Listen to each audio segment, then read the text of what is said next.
when my dad and mom got separated, அம்மா வந்து ஒரு 6-7 months ப்ரெக்னெண்ட்டாக இருந்திருப்பாங்க with me. that is it.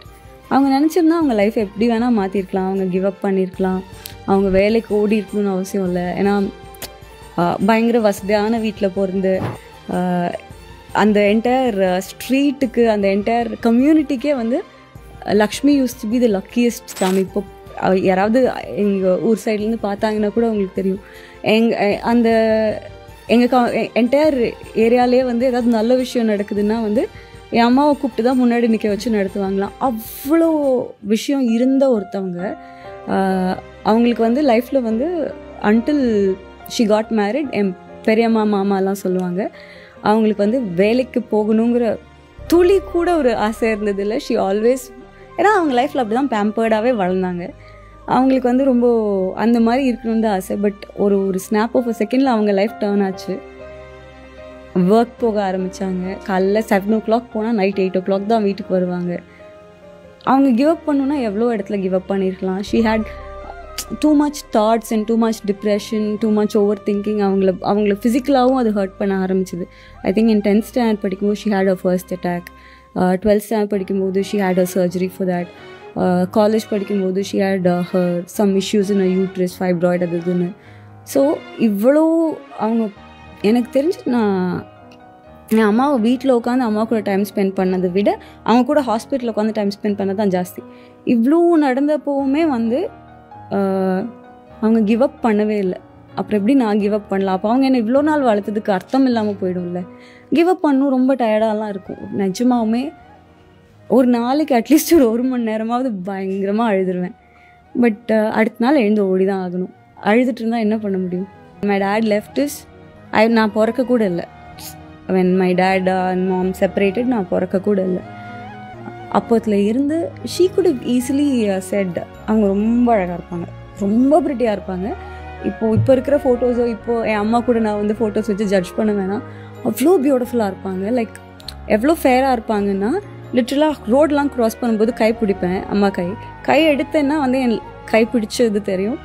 And துணி துவைப்பாங்க. அப்போ ஊர்லலாம் வந்து கல்லில் வச்சு தானே துணி துவைப்பாங்க. ஸோ அம்மா சாரீ எடுத்து மடித்து கட்டினால நான் வந்து I literally used to stare at her legs. ஏன்னா வந்து மென் இருந்தால் கூட எனக்கு இவ்வளோ கூச்சமாக இருக்காது. நீங்கள் எப்படி பார்க்குற உன் கால் மட்டும் எவ்வளோ வெள்ளையாக இருக்குது. ஸோ அவ்வளோ அழகாக இருப்பாங்க. அவங்க வந்து பிஃபோர் அவங்களுக்கு குழந்தை பிறக்கிறதுக்கு முன்னாடியே ஹஸ்பண்ட் அண்ட் ஒய்ஃப் செப்பரேட் ஆகிட்டாங்க. நினச்சிருந்தா அவங்க ஈஸியாக இன்னொரு கல்யாணம் பண்ணியிருந்துருக்கலாம். நினச்சிருந்தா யூனோ என்னோடய ஃபேமிலியிலோ யார்ட்டையாவது என்னை வளர்க்க சொல்லிட்டு அவங்க லைஃப்பை ஜாலியாக பார்த்துட்டு இருந்திருக்கலாம். ஸோ ஐ திங்க் சிடபிள்யூசி கால் வந்தப்போ இப்போ தான் ரியாலிட்டி ஷோவெல்லாம் பண்ணி முடித்து மெதுவாக ஒரு ஷார்ட் ஃபிலிம், பைலட் ஃபிலிம், சாங்ஸ்ன்னு பண்ணிவிட்டு படமும் பண்ணியாச்சு. இப்போ திருப்பி ரியாலிட்டி ஷோ போனோம்னா நம்மளை வந்து ஒரு டெலிவிஷன் ஃபேஸாக ஃபிக்ஸ் பண்ணிவிடுவாங்க அப்படின்னு ரொம்ப பயம். பட் ரொம்ப ஆனஸ்ட்டாக மானிட்ரி பெனிஃபிட்ஸ்க்காக மட்டுமே அப்போ ஐ சைன்ட் அப் குக் வித் கோமாளி. இது நான் நிறையா இடத்துல சொல்லியிருக்கேன். பட் நான் லைஃப்பில் எடுத்த ரொம்ப கரெக்டான டெசிஷன் வந்து இட் வாஸ் சிடபிள்யூசி. அது நான் எங்கே வேணால் சொல்லலாம். அது வந்து என் லைஃபே அப்படியே புரட்டி போட்டுடுச்சு. ஐ திங்க் அது தெரியுதுன்னு நினைக்கிறேன். ஈவன் உல்லாசம்லேயே வந்து அன்டில் சிடபிள்யூசிக்கு அப்புறம் தான் உல்லாசம் ரிலீஸ் ஆச்சு. ஸோ அது வரைக்குமே வந்த போஸ்டர்ஸ், வந்த ட்ரெய்லர் எல்லாத்துலேயுமே வந்து ஷேன் நிகம் இன் உல்லாசம் அப்படி தான் வரும்.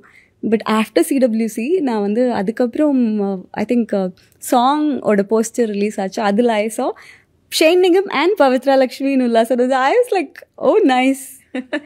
அது சிடபிள்யூசி வந்து சைக்கலாஜிக்கலி, மானிட்டர்லி, கரியர் வைஸ் எல்லாத்துலேயுமே என் லைஃப்பை வந்து பயங்கரமாக மாற்றிடுச்சுங்க.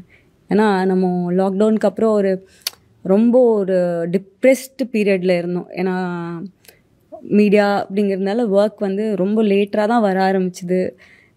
நாம் வந்து அதை தாண்டி பேக்கப் பிளான்ஸ் எதுவுமே வச்சுக்கல. அது வரைக்கும் வந்து ஓகே இன்கம் வருது, நம்ம வந்து படம் பண்ணி முடிச்சிருந்தேன். And he was also a huge hero in Malayalam. Shane வந்து he still is a huge hero. அப்போ வந்து கும்பலாங்கி just got released. அவரோட ஃபேம் வந்து was all around the place. அப்படி இருக்கும்போது ஒரு நியூ கம்மர் ஹீரோயினாக எடுக்கிறாங்க.